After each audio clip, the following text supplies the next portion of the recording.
এই চারপাশে কেরাং উঠলো, এখন ছাদের রডের জোড়া কই দিবেন? ছাদের জোড়া দেন এই জায়গায় দিন। এই জায়গা দিবেন। হ্যাঁ। আর এদিকের জোড়া?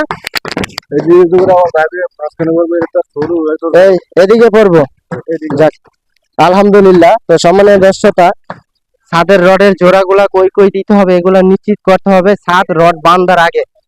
আমাদের দেশে দেখা যায় বিম টিম সাজানোর পরে একজন ইঞ্জিনিয়ার আসে চেক দেয় ঠিকই, কিন্তু ছাদের রডের জোড়া কই কই দিতে হবে এগুলো অনেক কিছুই বলে না, শুধু দেখা চলে যায়।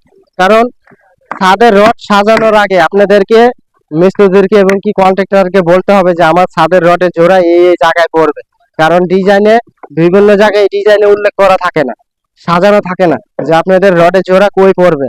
এর ফলে রডের জোড়া যদি আপনাদের উল্টা উল্টা দেওয়া হয় ছাদের রডের, তখন কিন্তু আপনাদের ছাদের ক্ষতি হবে।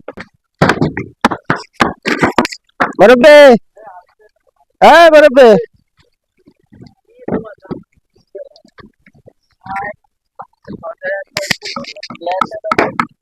তো আসসালামু আলাইকুম। ওয়ালাইকুম সালাম।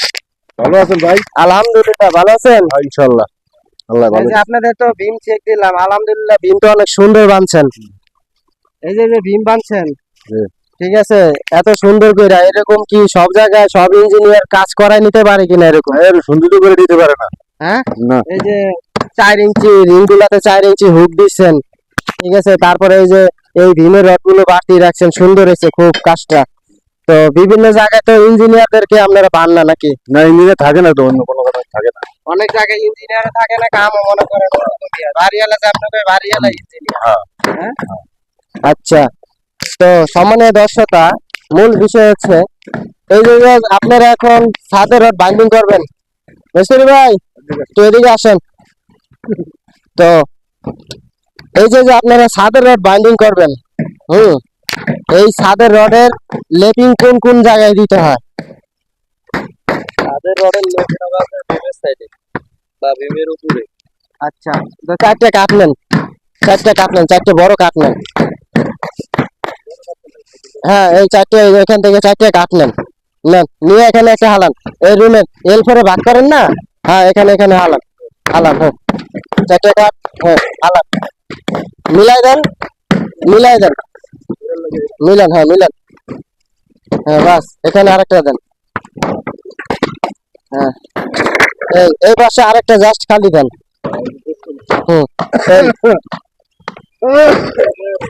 এই ধরেন আপনাদের কেরাং, হ্যাঁ, এই চারপাশে কেরাং উঠলো, এখন ছাদের রডের জোড়া কই দিবেন? ছাদের জোড়া দেন এই জায়গায় দিন। এই জায়গা দিবেন। হ্যাঁ। আর এদিকের জোড়া? এদিকে জোড়া আমার ভাবি মাঝখানে বলবো, এটা সরু এদিকে পড়বো। যাক, আলহামদুলিল্লাহ। তো সম্মানীয় দর্শকরা, আসলে অভিজ্ঞ লোকের কাজের ধরনই আলাদা এবং কি কাজের কোয়ালিটি আলাদা। তো ওনাকে আমি জিজ্ঞাসা করছি যে আপনারা ছাদের রডের লেপিং কই দিবেন?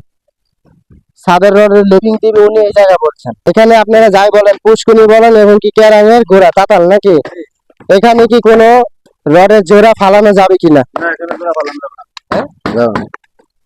এখানে কি রডের জোড়া ফালানো যাবে কিনা?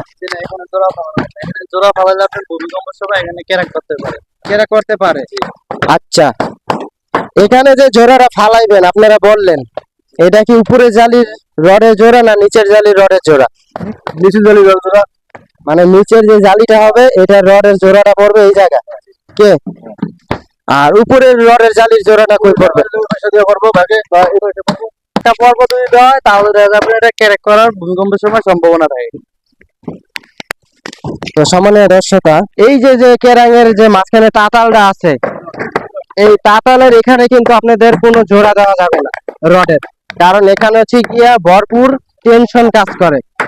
এই জায়গায় যদি আপনাদের রডের জোড়া দেওয়া হয় তাহলে কিন্তু আপনাদের ছাদ কেরাক ধরতে পারে। কলমের গোড়ায় কিন্তু ছাদের রডের জোড়া দেওয়া যাবে না, কারণ কলমের গোড়ায় ছাদের ভিতরে অনেক চাপ থাকে, কারণ এই আশেপাশে অনেক চাপ থাকে। আপনার বিল্ডিং কমপ্লিট হওয়ার শেষে এই জায়গায় অনেক চাপ থাকে, এর আশেপাশে কলমের গোড়ায় কিন্তু রডের জোড়া দেওয়া যাবে না ছাদের রডের।